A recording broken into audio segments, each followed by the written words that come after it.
ആമേൻ, ആമേൻ.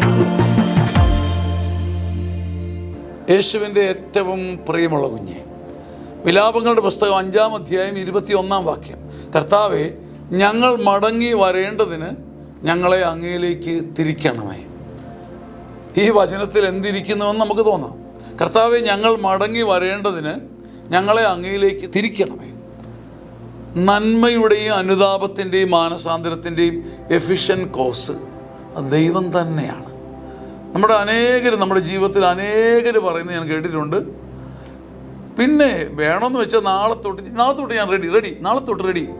ശരി, ഇന്നലെ വരെയുള്ള എല്ലാം പോക്കോട്ടെ, നാളെ തൊട്ട് ഞാൻ റെഡി. പിന്നെ നമ്മൾ മനസ്സ് വെച്ച കാര്യം നടക്കത്തില്ലേ?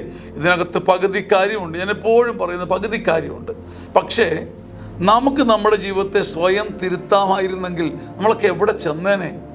ഒരൊറ്റ നിമിഷം കൊണ്ട്, ഒരു ഡിസിഷൻ കൊണ്ട് ജീവിതത്തെ മുഴുവൻ മാറ്റിമറിക്കാൻ കഴിഞ്ഞിരുന്നെങ്കിൽ നമ്മുടെ ഡിസിഷന് അതിൻ്റെ വിലയുണ്ട്, തീരുമാനത്തിന് അതിൻ്റെ സത്യമുണ്ട്, ശക്തിയുണ്ട്. ഇതൊന്നും റൂൾ ഔട്ട് ചെയ്യുന്നില്ല. പക്ഷേ അങ്ങയിലേക്ക് മടങ്ങി വരേണ്ടതിന് നമ്മളെ ആദ്യം ഒന്ന് തിരിക്കാൻ ദൈവം തന്നെ മനസ്സാകണം.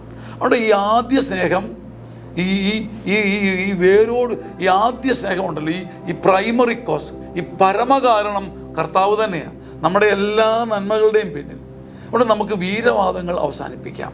ഇന്ന് തൊട്ട് ഞാനിങ്ങനെ ചെയ്യും, എനിക്കിങ്ങനെ പറ്റും എന്നെല്ലാ വീരവാദങ്ങളും അവസാനിപ്പിച്ചിട്ട് നമുക്ക് പറയാം, കർത്താവേ, ഞങ്ങൾ അങ്ങയിലേക്ക് അങ്ങനെ തിരിക്കണമേ. ഞങ്ങൾ മടങ്ങി വരേണ്ടതിന് ഞങ്ങളെ അങ്ങ് തന്നെ ഒന്ന് ആദ്യം തിരിച്ചു നിർത്തണം.